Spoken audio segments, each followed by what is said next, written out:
নমস্কার বন্ধুরা, দীপাস কিচেনে আপনাদের সবাইকে স্বাগত। আজকে আমি কিছু ইলিশ মাছ নিয়ে নিয়েছি 700 মতো।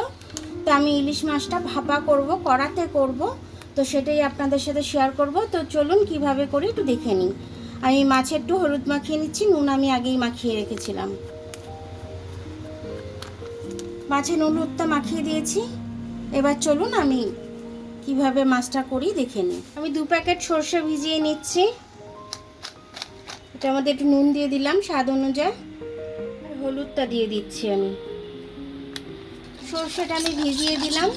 এবার লঙ্কাটা আমি একটু পেস্ট করে নেব। সর্ষের মধ্যে লঙ্কাটা দিয়ে দিলাম। এদিকে আমি কড়াটা গরম বসিয়ে দিয়েছি। আমি এবার মাছের এই সর্ষে লঙ্কাটা ভিজিয়ে রেখেছি, ওটা আমি দিয়ে দিলাম। দেখুন, এইভাবে করলে সময়টাও বাঁচে আমাদের, খেতেও খুব সুন্দর হয়। প্রত্যেকবার আমি মাছ ভেজে আমি সর্ষে দিয়ে আপনাদের দেখিয়েছি। এবারে আমি মাছ ভাজছি না, এবারে আমি টোটাল কাঁচা মাছটা দিয়ে দিচ্ছি। কাঁচা মাছটা যেরকম আপনারা টিফিন কৌটোয় করে ভাবান, ওরকমই আমি কড়ার মধ্যে ভাবিয়ে নিচ্ছি। একটু ঝোলঝোলও হবে, খেতে ভালোও লাগবে।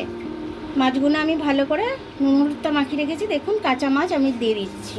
সর্ষে ইলিশ আমি অনেক দেখিয়েছি, কিন্তু মাছটা ভেজে, এটা কিন্তু মাছ না ভেজে দেখাচ্ছি আমি।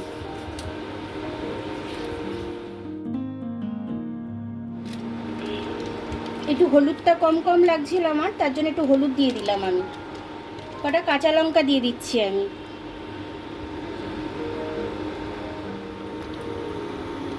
এইভাবে খেতে কিন্তু খুব দুর্দান্ত লাগে, দারুণ লাগে খেতে। শুধু এই মাছ ভাপা দিয়েই ভাত খাওয়া হয়ে যাবে, আর কিছু লাগবে না। খুব সুন্দর লাগে, এতে একটু ঝোল ঝোল থাকবে, ঝোল দিয়ে ভাতটা মেখে খাবেন, দারুণ লাগবে। এবার আমি এটা চাপা দিয়ে একটু ফুটতে দেবো। আমি একটু ঢাকনাটা খুলে দেখে নেব। ফুটছে, আমি সরষের তেলটা দিইনি তখন, এখন সরষের তেলটা দিয়ে দিচ্ছি, তাহলে ঝাঁঝটা খুব সুন্দর আসবে। সরষের তেলটা এরকম কাঁচা ছড়িয়ে দিলে, তারপরে একটু ফুটিয়ে নিলে খেতে খুব দারুণ লাগে, সরষের তেলের ঝাঁঝটা আসে। এবার এটা একটু ফুটতে দেবো আমি, এটা ফুটে গেলে নামিয়ে নেব। এটা ফুটছে, এবার আমি এটা নামিয়ে নেব। খুব সুন্দর গন্ধ ছাড়ছে একটা, কাঁচা সরষের তেল দিয়েছি তো, দারুণ লাগছে। এরকমভাবে আপনারা একদিন করে খাবেন, দারুণ লাগবে খেতে। দেখুন, আমার ইলিশ মাছ ভাপাটা হয়ে গেল। এরকমভাবে আপনারা যদি ভাপা করে খান, তাহলে অন্য কিছু লাগবে না। তার সাথে আপনারা গ্রেভিটাও পাচ্ছেন, একটু ঝোলঝোল টাইপের। আর কাঁচা লঙ্কা চেরা আছে, যার যেরকম ঝাল লাগবে চিড়ে এরকম দিয়ে দেবেন, ডলে খেয়ে নেবে।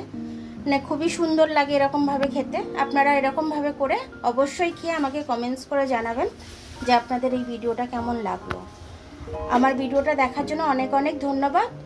আমার ভিডিওটা যদি আপনাদের পছন্দ হয়, লাইক সাবস্ক্রাইব বেল আইকনটা একটু টিপে দেবেন। আর যদি ফেসবুক থেকে দেখেন, লাইক আর ফলোটা একটু করে দেবেন। আবার কাল দেখা হবে নতুন রেসিপির সাথে। ততক্ষণ আপনারা ভালো থাকবেন, আমি আসছি।